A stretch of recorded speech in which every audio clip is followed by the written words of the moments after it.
The rest of the news Friday. Hi, it's Dan Earhart. Be careful today. There's proof that we make progressively lousier food choices as the day wears on.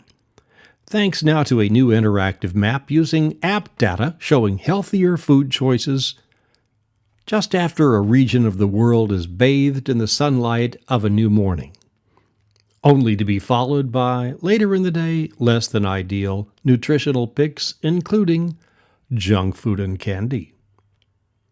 Now picture, if you will, a teal-blue four-door 1995 Pontiac Grand Am GT. Or you can check it out at the Rest of the News Facebook page. It's from a Seattle Craigslist ad for this car. You gotta see this. Price dropped from $199,000 to just $700. But wait, there's more. Tires, check. Doors, check. Steering wheel, check. Seats, check. Radio, check. And the quote from every woman since the dawn of 1995. There are 3 things I want in a guy: tall, dark, and drives a teal Grand Am. Why, the ad even features an impressive XY graph of Pontiac design versus time, showing the 1995 Grand Am at the pinnacle, only to be upstaged by that very same Pontiac riding on the back of a flying unicorn. The Craigslist ad is now down, so we'll try to update the status on that on Monday's Trot News. Also on the page is the New York Times story about the wake for Levon Helm yesterday, held at the barn in Woodstock where Levon's midnight rambles took place. Over 2,000 people from as far away as Australia rode buses out to the property and lined up to walk by Levon's closed coffin, placed next to his drum kit, in the barn where the rambles had been held since 2004. They are called a resoundingly successful final act. So what happens now for the rambles is a big question, but locals know it's really the end of an era.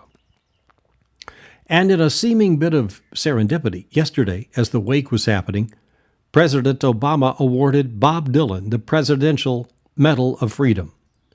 Austinites will want to check out the Hollywood Reporter picture of Bob Dylan and Charlie Sexton. It's on the page.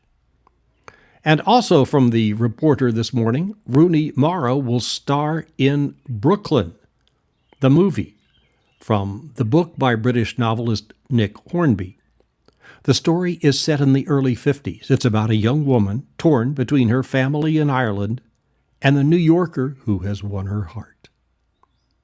Sandra Fluke is getting married. She is engaged to her longtime boyfriend. Congratulations, Sandra Fluke. A 200-pound male black bear climbed a tree on the University of Colorado Boulder campus yesterday. Nothing unusual there.